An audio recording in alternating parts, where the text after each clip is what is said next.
how has artificial intelligence influenced the game of chess?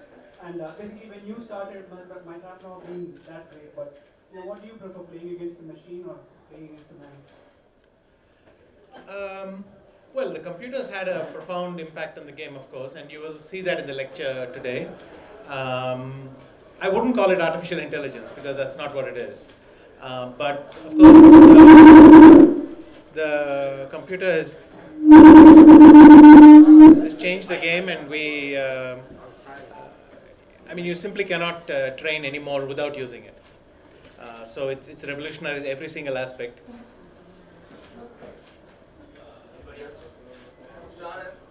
Will you just continue training more kids in the future? Well, this is the first initiative, so of course I'd like to thank Velammal Vidyalaya, and it's the first thing I'm doing with Golden Goose Sports. Hopefully I will do more as we go along, but first now I'm very excited to do the first event now. Yeah, so thank you so much. It will be good if you continue this. Thank you. Any questions?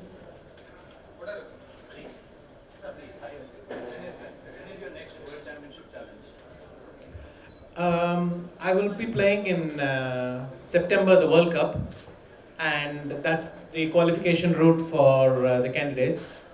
So that's my next stop on the World Championship cycle. Sure. Any questions? Please.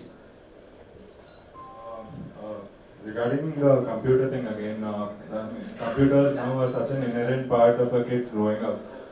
Do you think kids are not thinking for themselves as much as they should? Because I mean, they're always being spoon-fed. So what's your opinion on that? Well, that is the big danger, and I will try to emphasize again today, especially with endgames, because computers play it perfectly. It's very easy to just see the computer and look at the position. But I hope that when I give the positions to them to solve, they will see how difficult it is without somebody having an evaluation that you can see.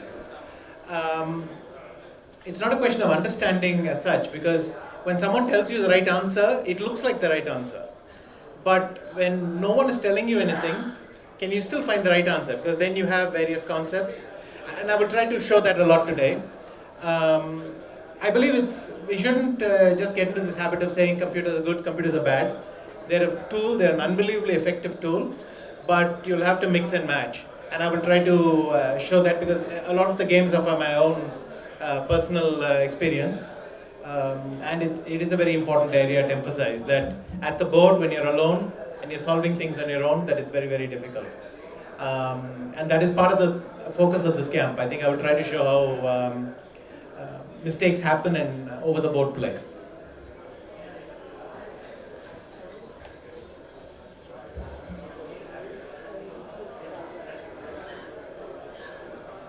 Any questions from any reporters?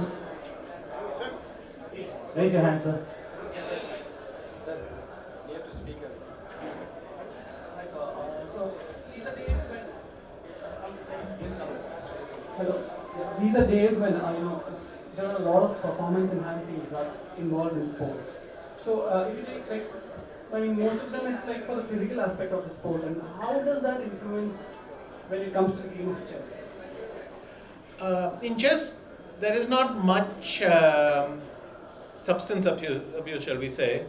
I mean, I have occasionally heard stories, but it's not a big problem.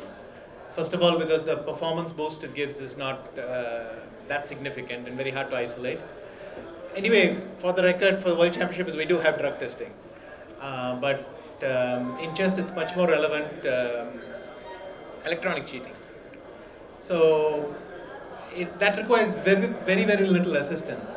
So during a game, at a critical moment, the only piece of information that needs to filter to me is, this is good or this is bad.